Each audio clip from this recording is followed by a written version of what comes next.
आपल्या न्यायासाठी व हक्कासाठी लढणारा एकमेव news channel top Solapur. News चॅनलला लाईक करा, शेअर करा, सबस्क्राईब करा।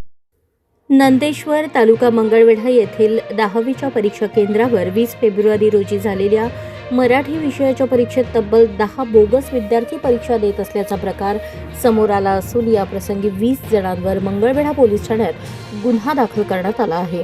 हे सर्व विद्यार्थी सुतार इंटरनॅशनल स्कूल लक्ष्मी दहिवडी येथील असून त्यांना अटक करण्यात आली आहे।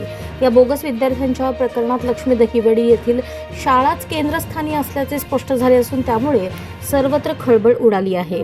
नंदेश्वर येथील श्री बाळकृष्ण विद्यालय व ज्युनियर कॉलेज येथे 10वी परीक्षेचे केंद्र क्रमांक 3184 आहे। केंद्र संचालक विठ्ठल निवृत्ती एकमल्ले आणि उपकेंद्र संचालक यांनी परीक्षेदरम्यान प्रवेशपत्रे आणि ओळखपत्रांची तपासणी केली असता संशयास्पद बाबी दिसून आल्या। त्यामध्ये लक्ष्मी दहिवडी येथील सुतार इंटरनॅशनल स्कूलचे 9 विद्यार्थी आणि 1 विद्यार्थिनी इतर परीक्षार्थींच्या नावावर मराठीचा पेपर सोडवत असल्याचे निष्पन्न झाले।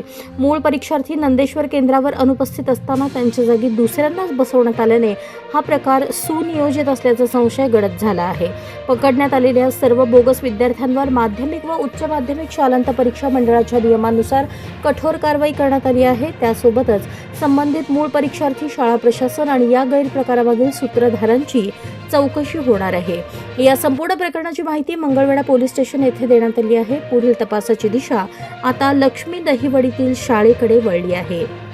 प्रामाणिक विद्यार्थ्यांच्या मेहनतीवर पाणी फिरणाऱ्या या प्रकारात शाळा प्रशासनाची भूमिका काय? बोगस विद्यार्थ्यांची निवड कोणी केली?